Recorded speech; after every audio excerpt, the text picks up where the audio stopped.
Hey everybody, AM 950 Radio, the voice of progressive Minnesota. I am Santita Jackson. It's a joy to be with you. What the conversation was in the last hour as we talked about Haiti and freedom and what happens after freedom comes. How can we really be free? How can we be economically more grounded?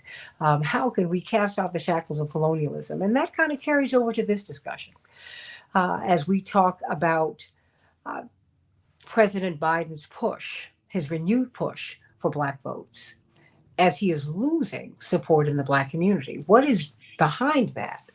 Is there anything he can do to counter that?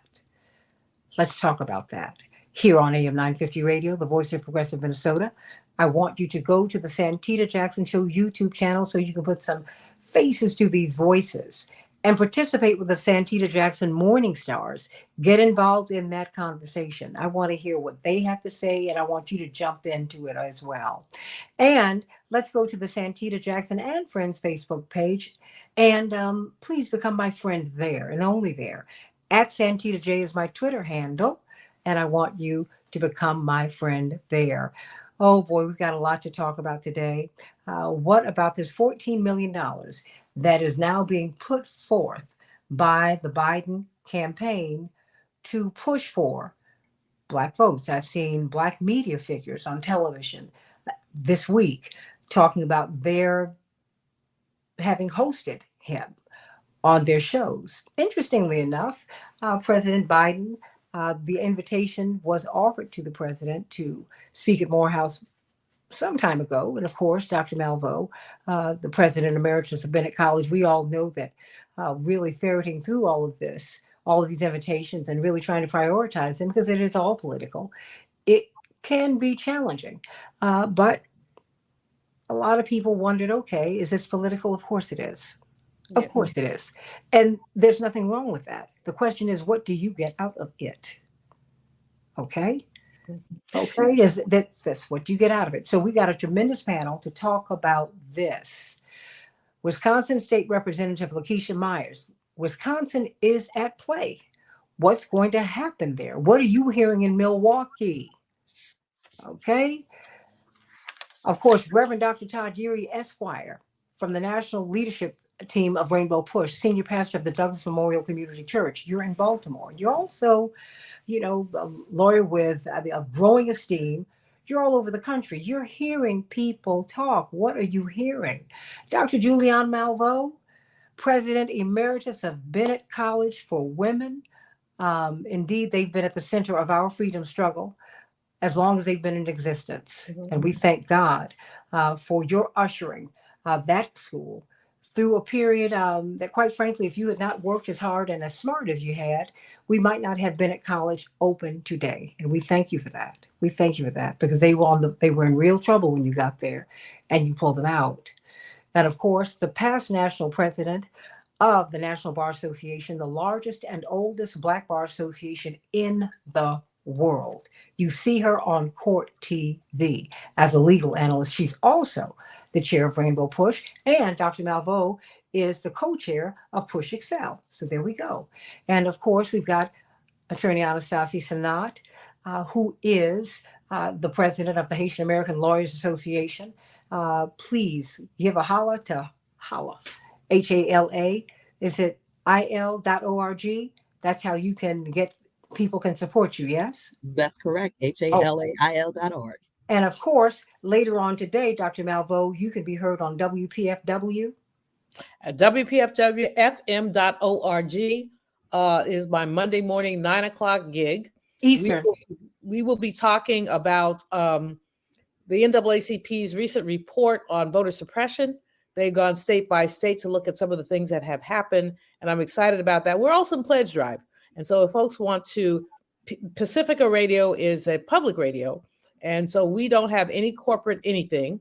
I don't know how I still get in trouble when we don't have any corporate anything, but every now and then the program director calls me and says, did you say that? I'm like, yes, maybe. We know you. Right. Yeah, that's why. I cannot deny myself. So listen up. It's going to be a great program. Monday mornings. In fact, mark your calendar. Monday mornings at 9 a.m. The show is called Malveaux. Eastern. Exclamation point. 9 a.m. Eastern. Exclamation point. Yeah, 9 a.m. Eastern. Thank you. because I'm your exclamation point. I would stir it up, mix it up, and keep it up. That's right. Listen up. And set the fire. That's what she does. But I'm gonna start with you. Oh, Gabe Drobny, because you were on Keep Hope Alive yesterday, along with this panel of young people, political organizer coming out of Loyola University here in Chicago. But Chicago, look, what New York and LA are, well, what New York is to theater and the arts, and what LA is to show business, Chicago is to politics. Let's be clear on that. This is where you cut your teeth. Yeah. And I'm so glad that you are here. So talk to us. What is, as you see President Biden making this push for the Black vote, what are you hearing as you organize in the community, as you are organizing in a city? Attorney C.K. Hoffler, you said we need to make sure our lawyers are at the ready because people are coming to Chicago because they are going to, they're coming to demonstrate, they're coming to protest, and fewer places will be available for them to protest legally. They're not able to get permits. There's a lot going on here. And let me make this note. Rainbow Push will have our international conference the 13th through the 17th of August, leading into the Democratic Convention. So you don't want to miss that. The convention begins on the 18th. We end on the 17th. So get to Chicago and let Rainbow Push be your home because we have got a lot to talk about. We are organizing. What are you hearing, Gabe, from the community about the Black vote? I've knocked on 30,000 doors in the past year and a half. And, usually with voters, people are really busy. It's about the right here, right now. What have you done for me lately? Last year I went to Jackson, Mississippi. I always tell the story. It's been 3 years of a boil water ordinance. How is that acceptable? And why does that tie into Joe Biden? The Inflation Reduction Act has not gone far enough. It is not. Infrastructure is down, and we keep spending money on forever wars. So the disinvestment in our communities, people feel it. People are hurting. So yeah, if Joe Biden thinks $14 million subsidy in Black media markets is going to be enough, it's not. And unfortunately, I do believe that a lot of people November 5th are going to be sitting on the couch. Not voting at all. I think you're going to have a lot of discontent because there's a lot of people that don't want to vote for Trump that aren't excited about either candidate and Biden, and the 82-year-old Biden and the 78-year-old Donald Trump. I think you're going to have a lot of people sitting on the couch November 5th. Mm. Wisconsin State Representative Lakeisha Myers, what are you hearing? I mean, because you're from Chicago, so you have your ties in Chicago, but you're also in Milwaukee, a place where that's the heaviest concentration of Blacks in the state of Wisconsin, and they are struggling the most in Milwaukee. What are you hearing?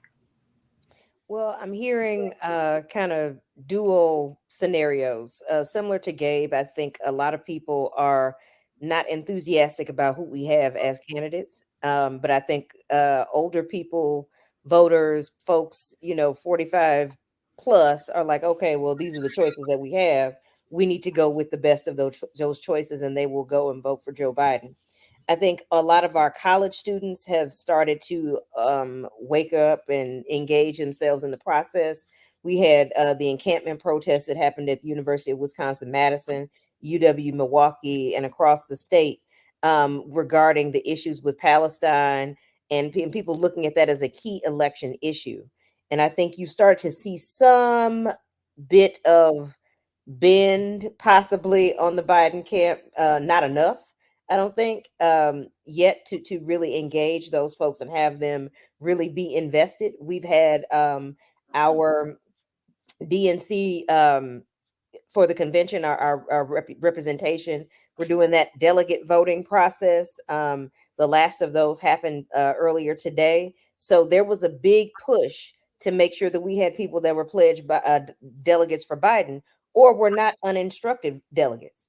So that has been an issue too. I think outside of Michigan, Wisconsin had probably maybe the second largest number of uninstructed folks that either voted uninstructed or plan to be uninstructed delegates. So I think that is still an issue that persists this campaign. I appreciate the $14 million ad buy in the Black community. And I think he's doing it much earlier than other campaigns have done it. If they do it at all, I will give the Biden camp credit for that. They learned from some of the mistakes of Hillary Clinton's campaign by not coming to Wisconsin. Kamala Harris was just here on the official side last Thursday with the Economic Empowerment Tour, doing things, trying to really engage smaller businesses, small Black businesses, other minority business owners, to talk about economics and opportunity that exists within the administration, things that they've done in the past to get people on their feet with like stuff like the Badger Bounce Back program and different programs that really did help, elevate people who maybe had home-based businesses or did other things to move those further. I think those are good stories to tell. So you have to do a bit more of telling the story, because the public attention span is but that big and that's short. It's be like, I don't know what he did for us. Then you have to keep telling the story and having those receipts over and over again. Do you remember healthcare? Do you remember these airline baggage fees? Do you remember the cost of insulin? Do you remember all of these things that have been able to be done with the administration? So I think that is something that we're hearing more of now. And I see it happening. It always happened on progressive radio. White progressive radio in Wisconsin, across the state. But seeing that actual investment in a WNOV, which is our only Black-owned station that we have in the state of Wisconsin, seeing these reports happening in Madison 365, another Black-owned operation out of Madison, I see the investment and see it early enough that I think it will make a difference on November 5th. But I do agree with Gabe that I think if you want to catch that younger demographic, people that are older millennials, these Gen Z kids that's in college, really bring them to not just be single issued voters and vote in the totality. I think they're going to have to do a bit more to get some of the people that are closer to their age group on board as surrogates to help them make those decisions. I mean, D.L. Hughley was great because that's somebody that I, entertainment wise, could relate to when Kamala Harris did it was a kind of a talk back that they did. They had that style that happened. He was the moderator for that on Thursday. You drew a crowd that was in their 40s plus to be there for that event. But getting younger people to be involved, they have to go after a younger demographic to get them to do the same things they did with, people who are older. Who are the folks that they listen to? Who are these musicians that can help and actually do things and happily draw them in, and not just say, focus on one issue, but look at the totality, because we want your level of participation. So I think there's a lot of that's happening in Wisconsin. But I will say Biden is not a Hillary Clinton situation in Wisconsin. I have seen Kamala Harris in Wisconsin at least four times, on official side and campaign side, coming to Wisconsin. Biden has been to Wisconsin several times, and not just concentrated in Milwaukee, but going as far north as La Crosse and, all those places across the state to make sure that they drive turnout. So I think that will be something that's important. But yeah, the investment is appreciated. I think it's enough? Of course, it's never enough, but you can always do more. Money and small things in politics too. Well, Representative Myers, I'm trying to figure out how things got so bad. No, I mean, they mentioned at the Morehouse commencement that the Biden administration has invested the most money into HBCUs, $16 billion. Now, I think that when he was giving his speech, I thought they were in arrears for $16 billion. We're trying to recover that. No, it was $16 billion new dollars. They have already committed some dollars, and they were committing more dollars. And as Representative Myers has said, it's great, but it ain't nearly enough. Right. I mean, in terms of the consistent historic neglect of historically Black colleges and universities, in terms of the United States government's complicity in the state universities that have been underfunded. But I applaud it. I think that President Biden did okay today at Morehouse. Maybe better than okay. I'd probably give him a B. But he kind of wiggles his way through the Palestinian situation. The word would be wiggled. I mean, I'm calling for a ceasefire. Why calling for a ceasefire at Morehouse is like, I don't know what the analogy is, but it's like it doesn't have it. Call for it on the floor of, excuse my language, but damn Congress. Call for it, at a press release, that goes out far and wide. He's still trying to figure out how he can mollify Netanyahu, who simply needs to be kicked not only to the curb, but out of the planet, if that could happen. But what is happening now? I think the president is partially right. Polls are polls. We have 5 months to go, November, before any election takes place. There's a lot of time to do some work, but they have to be willing to do some work. And what we're getting is a squishy kind of, yeah, maybe we will, maybe we won't. Sending Kamala around is great. He needs to move around too.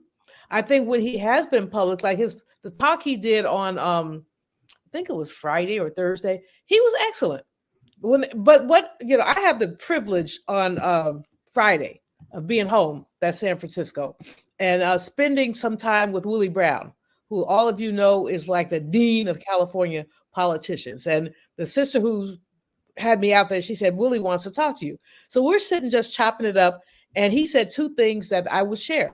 One, we're going to have a fight for our life in San Francisco with London Breed, who's the first Black woman to be the mayor of San Francisco. And because of ranked choice voting, we got this cabal of white boys trying to basically topple her. Ain't happening. And Willie said, oh, she got this. We're going to worry about it. I said, what about Biden? He said, if the election happened today, he could not win. It happened today. I said, so what do we need to do? He said, number one, what everybody has said, Gabe said it earlier, it's not between Biden and the orange man. It's between Biden and the couch. A lot of people are going to stay home. And the question is what we do to get people out. So he said, it happened today. It's not happening. He said, it's going to take a lot of work, a lot of dedicated work. Other thing he said is, where are the young surrogates?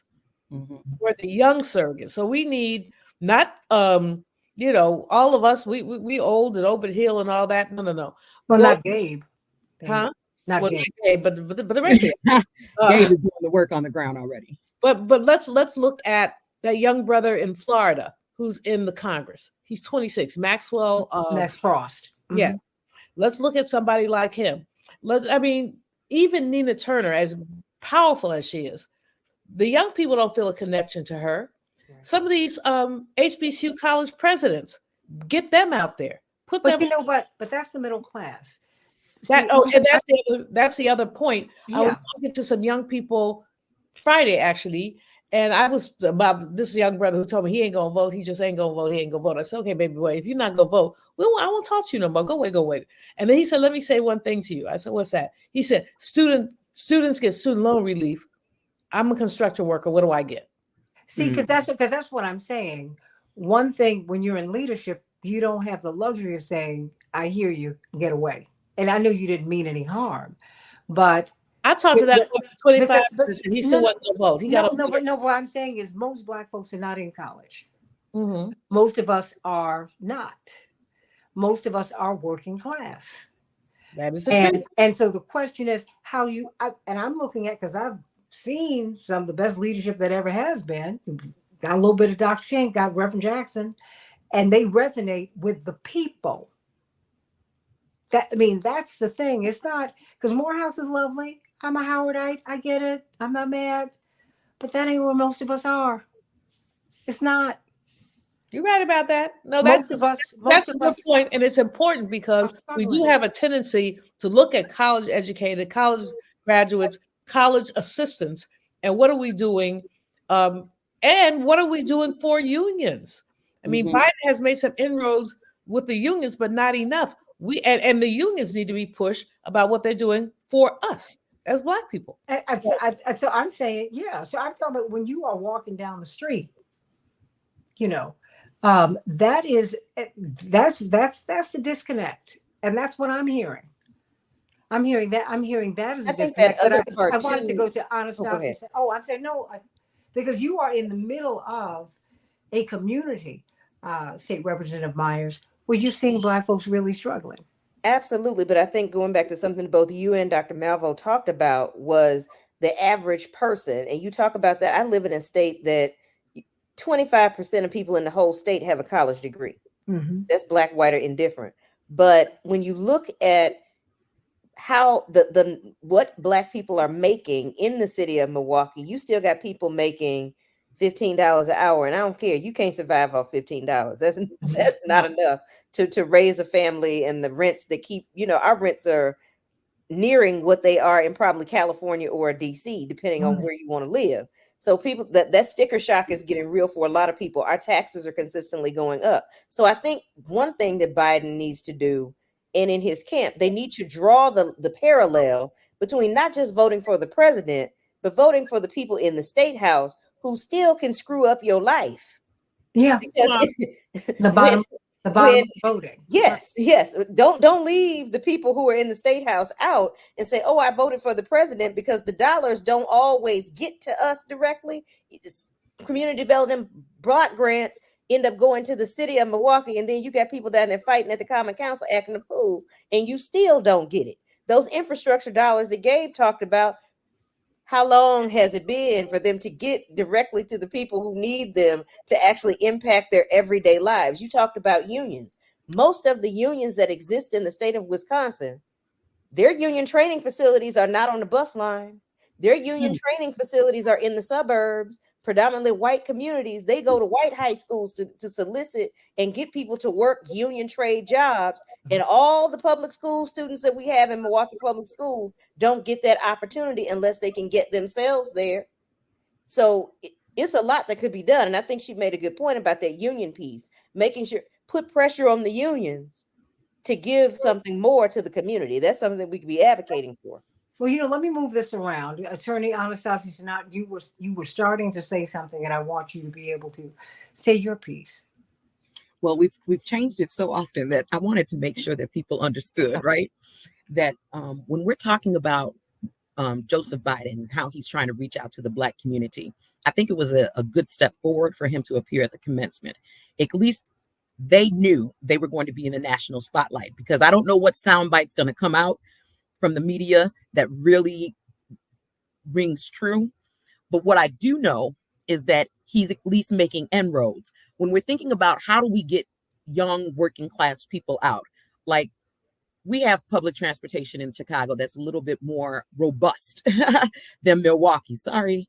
But the truth is, when we were doing the Montgomery bus boycott, I obviously wasn't born. I wasn't alive. But I'm thinking about history. What did they do in order to keep that going for 18 months? How did they boycott?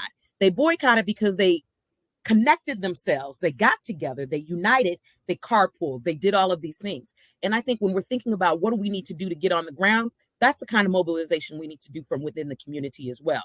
Sometimes we shouldn't have to wait for these tax dollars to come in and give us money to get us a bus line or get us some kind of public transportation.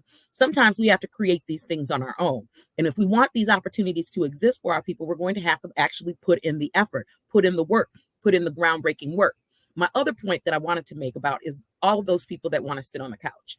I really, really think if they are told and understand, sitting on a couch is literally a vote for the other side.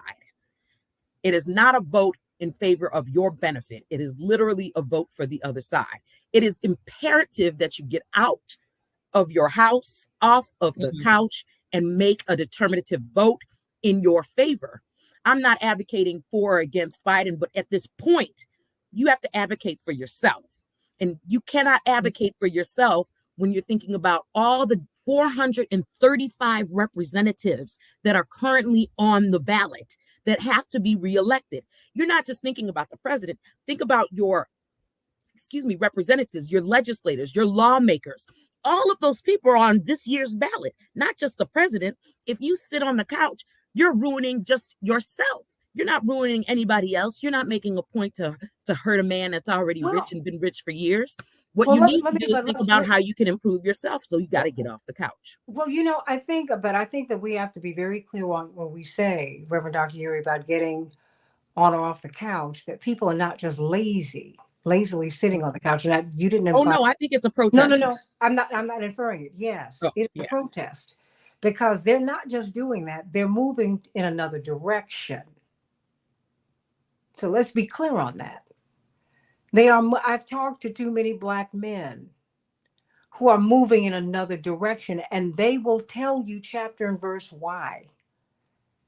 So let's be clear, and we can't condescend when we talk to people. That's why I try to create a forum where people can talk and where I can listen to them. People will now freely admit that they voted for Trump and they're going to vote for him again and they're Black. And they tell me why, because I'm not condescending. I'm not saying, how dare you? No. I'm not doing that. That's real upper class. I want to hear I want to hear why what is appealing to you, because I'm gonna tell you, before he announced in 2015, I had forgotten about it, gone back into the inner recesses of my mind. Donald Trump went on a speaking tour with Black businesses, small, medium, and large. Dr. Malvo, you might have known about this. Mm-hmm. And a lot of people for whom I have great respect, who have been unparalleled supporters of the Black community, said, I like him. I like what he's saying. He's making sense to me. Okay? So let's be clear. It's not just people sitting down. They're not just Santita, it's important to note that's the wedge for many Black men. If you look at Michael Steele, and Reverend Yeary can probably back me up on this, but Michael Steele, Black Republican, very reasonable man and a friend. Good guy. When he ran for lieutenant governor, he pulled a nice size wedge. I think he almost got 25% of the Black vote. It might have been even more. But when I talked to brothers about that, they talked about his business acumen. Mm-hmm. They talked about the fact that he was pushing hard for minority business set-asides. Absolutely. He was lieutenant governor. His governor was not as gung-ho, but he was a powerful advocate. He's a powerful brother. And it sets it up properly, very nicely. But the business wedge speaks directly to Black men in a way that it doesn't speak as strongly to Black women. Not that we're not entrepreneurs. In fact, Black entrepreneurs, the fastest growing sector of entrepreneurship. But the entrepreneurship argument sits with brothers. I love to hear what Todd has to say, because I think he might agree with me. Well, I would like to, because I also very close to some people in Maryland who are very deeply involved in the community and in politics. And what they liked about Michael Steele was that when he went into office, he was looking for Blacks who were Democrat, Republican. He wanted to get us in the system. Yep. So we could get those jobs that you couldn't be fired from. Oh yeah. I mean, he's that Lincoln kind of, he's the kind of Republican our grandparents were. Okay. So that is what is appealing to a lot of people, because people forget when Reverend honored Donald Trump at the Wall Street conference in 2000, he was looking at running under Ross Perot's ticket. I remember that. No, I didn't mind that. See, because the thing is, let me tell you, there's nothing. No, I don't mind that. My thing is, look, if I look like I can't get, people pursue people who are being pursued. If you look like no one wants to be bothered with you, when there's no demand for you, people don't care what you've got. Where did Brother Yuri go? He got scared. He got scared. No, he didn't. Gabe, he left you by yourself to be the male voice. Wait, okay. I'm trying to get everybody in. Let me get Attorney C.K. Hoffler. So what say you? Okay, wait a minute. You're on mute. All this beauty and brains, but I got it. Because let me see if I can unmute her. You hear me now? Okay, I got you. Go. All right. I mean, I think your $14 million is really, it's good that there's that commitment, but let's not get carried away with $14 million like it's $14 billion. But it's good because it's better than anyone else and any other president has put into Black media. And that's been a major complaint. But I think what's going to happen is what happened before. And I do not believe the polls. The polls have not, Santita, I disagree. I think the polls are not reliable. They've never been reliable. Biden was losing 100 times over, 100% the last time. And the Black community and Black women more specifically were the single demographic that helped to pull him out. And I think the same thing's going to happen again. We're going to see, it's not that people who are staying home are in favor of Donald Trump at all.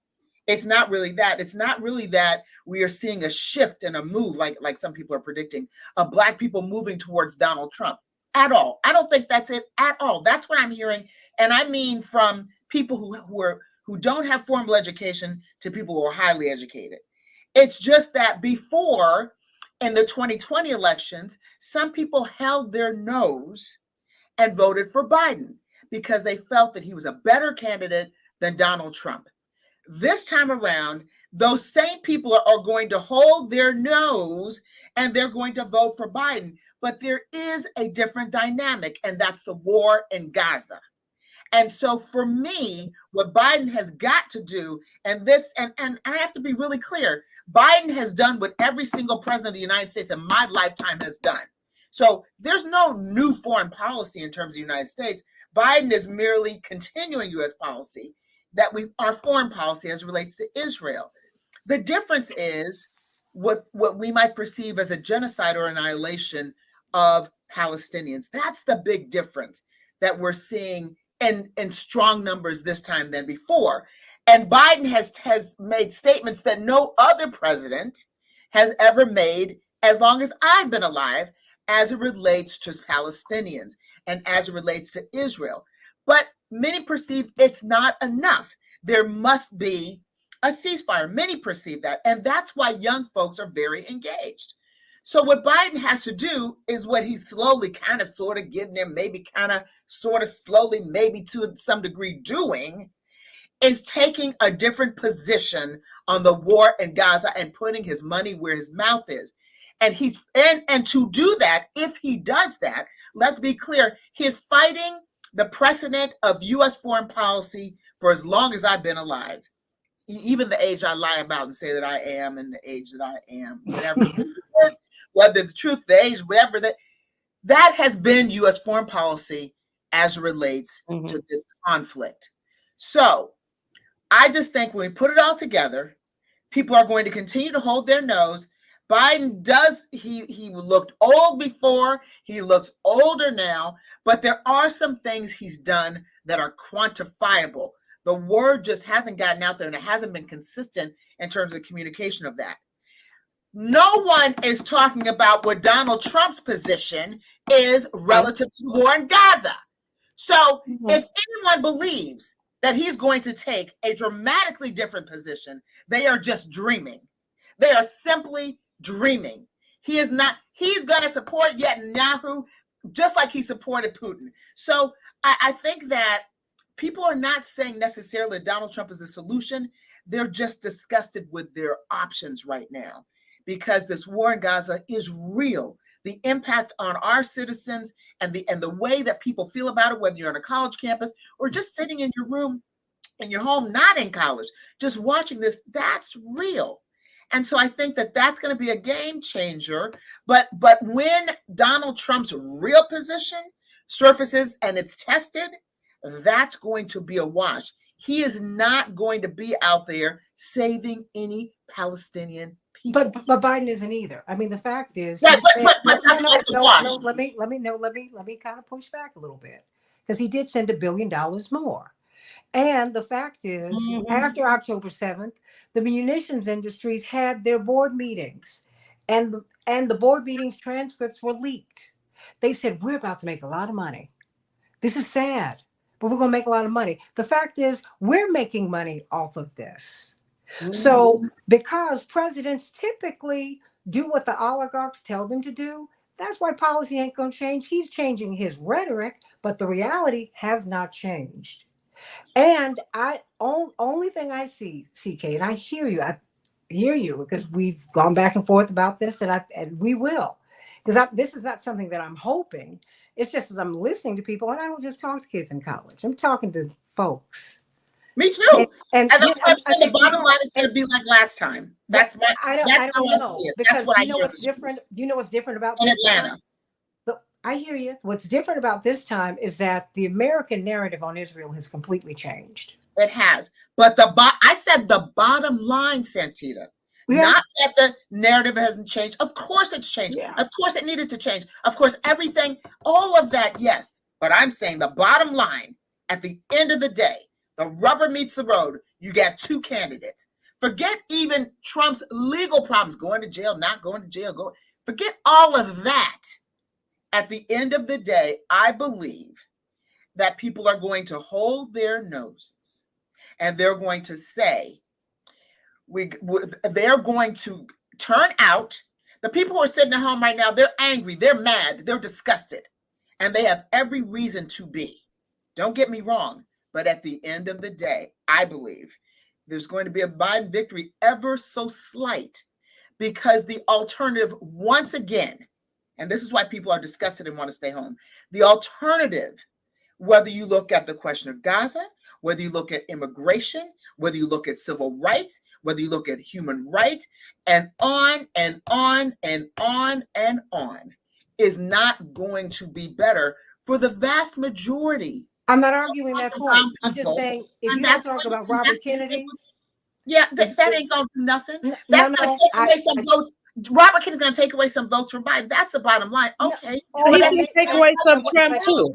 But He's going to take away votes on both sides. He's going to take away votes from at the end of the day. Right. I'm just saying, the end of the day, Santita, not what we're doing between now and then. I'm saying at the end of the day. I hear you, but we just respectfully disagree, because I think only because I see and feel something else happening, and I'm not just looking at the colleges. It's just I'm not looking at the colleges at all. I'm in Atlanta. Atlanta is much less about the colleges than any other place I can think of. Yeah, and Chicago. Yeah, right. So I'm not basing on what happened at Morehouse or what happens at an institution where most voters are not. I'm not looking at that. I'm just saying, yes, what am I hearing? What I'm hearing, and people are absolutely positively disgusted. Let's be really clear on and from my radio show, just in the streets as well. They're absolutely upset, disgusted, want to change, want all of these things, but there are only two options. Real options. Robert Kennedy, we might feel whatever, he's not a real option for most Americans. So to the extent that there are only two options, I'm just looking at the bottom line, not what we want to see. I'm hearing something different. Bottom line, there's no movement, not going to be a movement in the history of this world right now, where a country, the United States, where Robert Kennedy is going to be the next president. I didn't say that. Right. No, I'm not even countering what you're saying. I'm just saying. No, I'm simply saying the bottom line. I'm saying I don't know, because number one, Trump runs an electoral strategy, not a popular vote strategy. That's what he did in 2016, which we did not do. And he goes to more places and he resonates with more people more deeply, because I also listen to other shows. Right. And before I pivot to you, I'm not denying any of that. Yeah, he's going to designate, his base is going to be consolidated. They're going to be ready to go to war. People are going to keep talking about his base. But Black women in mass are going to vote in that block, I think, like they did before, and say Joe Biden. Because more Black women are in line to go to the U.S. Senate than ever before. I get it, and we might still do that. I'm not mad about that. I mean, there's not been a shift in the Black women commitment to that's Joe Biden and I'm Kamala. not talking about. That's the demographic that's going to take them over. I'm just saying I'm still not convinced. I'm not. Only because I'm listening not just to my show and my listeners and your listeners and other people's listeners. I listen to Washington Journal in the morning on C-SPAN, and I'm listening to the Democrats, the Republicans, and the Independents. And I'm listening to them talk out their vote. And I'm like, oh, okay. Because I don't have a dog in that fight. Because I want to know what's going on. I want to know what people are thinking. Y'all tell me what's up. Just help me to understand why you are where you are. And I realize that this is May, and there is a light year between today and tomorrow in politics. Anything can happen. So, I mean, I learned a long time ago, you don't count your chickens before they hatch in politics. You just can't do it. Oh, I'm not counting any chickens. I'm not counting chickens at all. Yeah. I just want you to make sure you understand what I'm saying. What I'm saying is, at the end of the day, that's how I see it. Everything that's happening in between, there should continue to be the level of protest, disgust, outrage, and all that. Of course, because at the end of the day, it is making an impact. But I think that at the end of the day, if we had a real candidate that were, the candidate wouldn't even have to be so stellar, quite frankly, Republican candidate, but not Donald Trump, and not Nikki Haley. She couldn't make it either. But a real candidate, then I would say that Joe Biden's chances would be disseminated, whether we like it or not. But we have to face what we have here. And that doesn't mean that we don't stop being Americans. We don't stop being pushing our democracy. We don't stop the protests or any of that. And that doesn't mean we're not going to have the defection of some Black men, because we're going to have others that come in and support Biden. I think at the end of the day, the one demographic he can count on that took him over the last time, he's going to be able to count on this time, and that's Black women. And there are other groups that are defecting from Biden that want to stay home. But when they said we are, a lot of things can happen. But at the end of the day, just like last time, I mean, people held their noses literally and went to the polls sometimes. Yeah, I just don't think people are going to stay home the way people are saying. I think, right. People. And if people they don't stay home, Biden's definitely going to win. Well, I'm not so sure. Well, what are the reasons that they would have to get off the couch? Let's talk about what Biden is actually. Well, no, hold on before right? you do that, because I'm looking at my clock. Oh, on y'all. Okay. I haven't heard from Reverend Dr. Yuri yet. Thank you. There you go, Reverend Dr. Yuri. What? I think this conversation points us to what the biggest challenge is in our politics. Is we have confused issues with agendas. If I go to a restaurant and I have something in particular that I want, that's an issue. But if I don't find my issue on the agenda, then I'm in the wrong restaurant. If I'm going with a group of people, we may have different things that we want to order. If we're going to find ourselves in the right place, we have to then align our interest and then allow our interest to drive us to the place where we're going. Now, why am I raising that like we're ordering food? I heard Dr. Malveaux want to get my perspective, and I was not running from her. I needed to reset the computer because I started hearing voices, and it wasn't Dr. Malveau's voice. So I knew I was not listening to the right thing. Here's what I'm saying. What you hear from people leading up to an election depends on where you are when you hear from people. The presidential election is not one national election. It is 50 statewide elections that lead to one national outcome. And because we've not done a good job of coalition building, which is what we learned from Reverend in his now 40 years since his first run for president in 1984, we now find ourselves trying to pick and choose between issues as opposed to trying to determine what's on the menu. And so all of these issues can come together, but they cannot operate exclusively. And so if the issue that's important to some is what's going on in Gaza, that's an issue. It's not an agenda.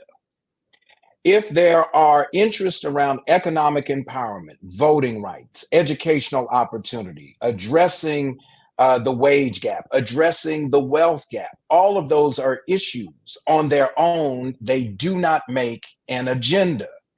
And so those who have disparate issues have to be able to sit down and say, we now want to come together to form an agenda and let the agenda drive. Here's where I'm going to drop, I often do this, Santita. I've got to drop a Reverend Jackson quote, because we who have sat at his feet for more than 15 hot seconds should have come away with something.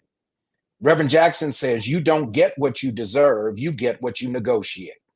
Period. And what we've done is we've lost our ability to build a coalition that strengthens our negotiating position so that now, whether it's 2 candidates, 3 candidates, 10 candidates, we get to have a negotiating position that allows us to make sure that our agenda is addressed. Because at the end of the day, we had record voter turnout. Now, let's think about that. We had about 150 million people, give or take, in terms of popular turnout in the last presidential election. Even with that number, that's not every voting person. The reason that's important is, here's what I say to folks who say they're going to sit home. If you sit home, do you think that's going to change? how they going to spend $20 trillion over the next 4 years to address interest. Do you somehow think that because you're protesting on your behind on the couch, that it's going to change the way Monopoly gets played? It's not. And if you think that somehow your abstaining from the political process is going to obligate somebody to pay you some attention, please, ma'am, please, sir, understand that that's not how the game of Monopoly works. And they wrote it down in a policy document called the Kerner Report. When the Kerner Commission report came out, it defined Black power. Black power is not slogans. Black power is not rhetoric.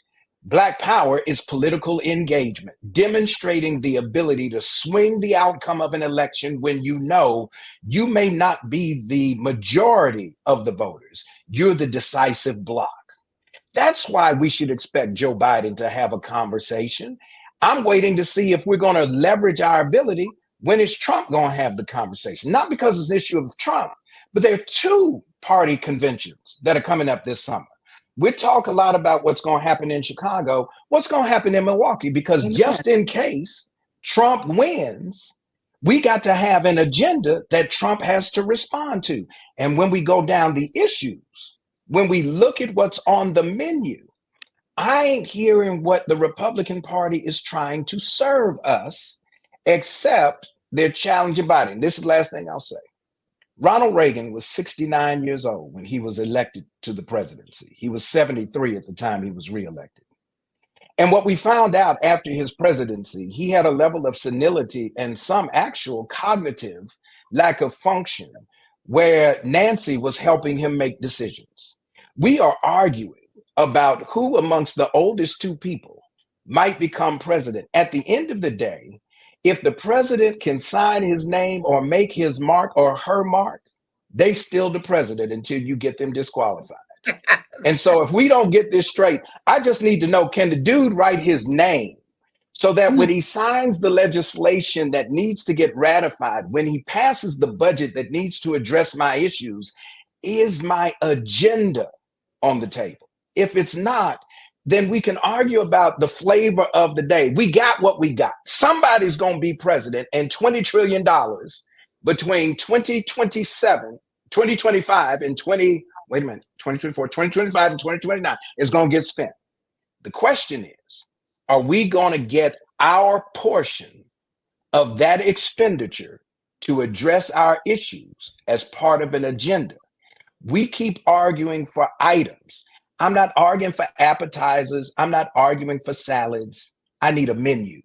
And we can only do a menu if we form the coalition. If we form the coalition, the rest of this conversation about who's going to win will matter not, because everybody will have to have a conversation about what our collective needs are. And indeed, those are the lessons that Reverend has taught us. That, and not, he didn't just teach us the lessons, he showed us how to do it, which is my point, because he listens to everybody and he brings people in. He helped us to understand the importance of having the big tent. He also helped us to understand, number one, he starts where the goats can get it and he builds from there. And building this coalition and having an agenda, that's all I'm talking about. Because I tell the young people who are demonstrating about Gaza, I said, I hope you're going to be engaged in more than that. Hello. Because it's not just, if you're not being intersectional in your politics, this is not going to work. Because you can't disengage me when I want to talk about Haiti, when I want to talk about Sudan, when I want to talk about this, that, and we can't. And so what we have to do is have that coalition. We need it.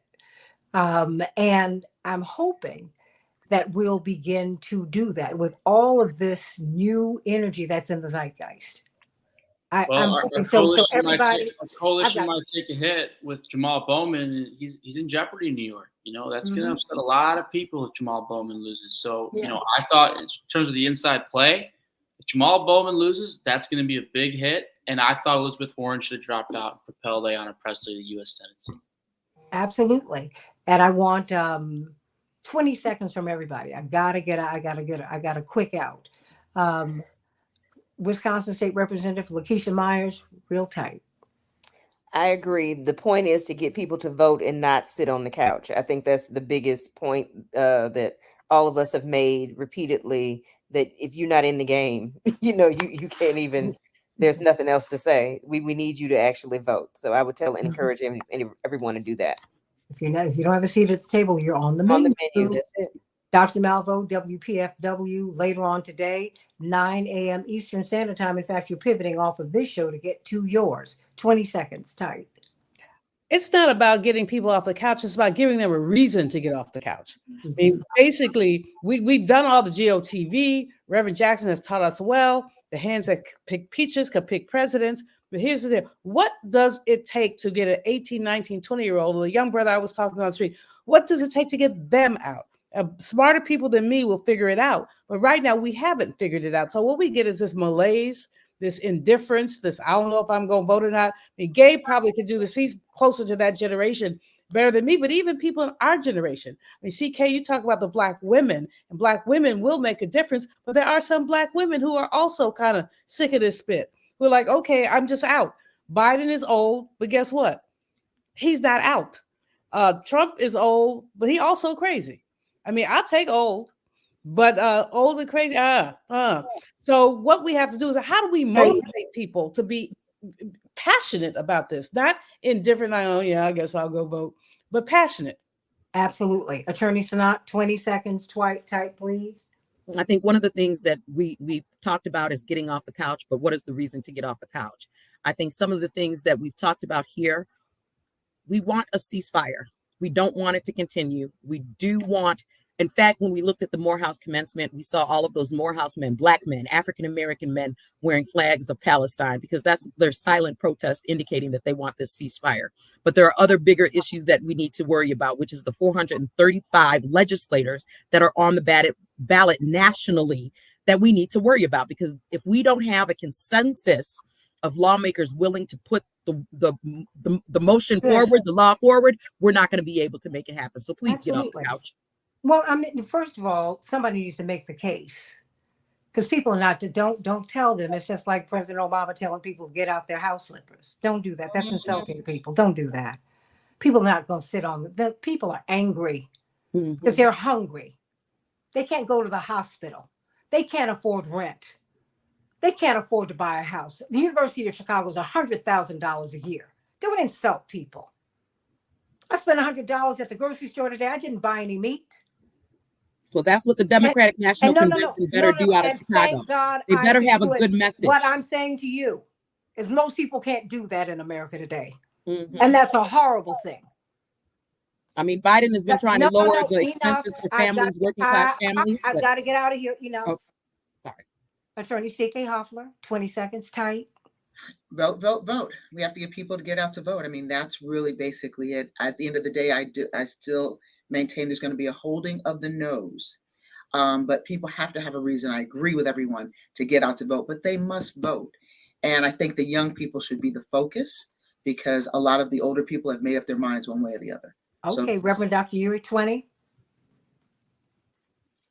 It's real easy. I'm not waiting for any party to tell me what my priorities should be. I'm telling the party what my priorities are.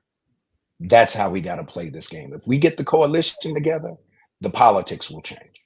And we register the voters. That's what Reverend Jackson showed us. We don't need anybody. We do it ourselves. We're the ones who set the agenda. We're the ones. And you make a demand of the Republican and Democratic parties. Somebody's going to be in somewhere. I remember Robert Strauss, who became the chair of the Republican and Democratic parties in my lifetime when I was a child. Now we've got to play power and not pettiness. Power is odorless, it's colorless, it ain't got no party. But what it does is marshal resources. So whoever is there, we got to deal with them.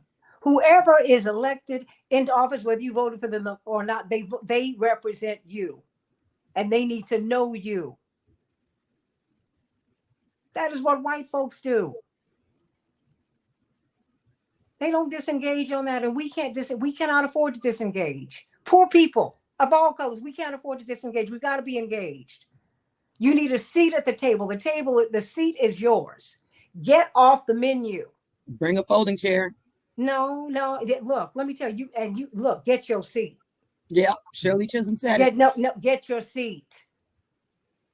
And people have shown us how it is to be done. All we need to do is do it. Register people to vote. Reverend Jackson didn't get 7 million people from inside the party. He brought them to the party. Mm-hmm. That's why they were afraid when he said, "I will throw you a signal and let my supporters know," because they thought he was going to split and do another party. No, he built a party and changed American politics on the Republican and Democratic side. Open up the door. Now let us walk through and change America and make America fair and just for everybody. Mm-hmm. That's what I'm talking about. Mm-hmm. Period. I love you, everybody. What a wonderful conversation we've had here on AM 950 Radio, the voice of progressive Minnesota, the Santita Jackson Show. Love you, everybody. We are out.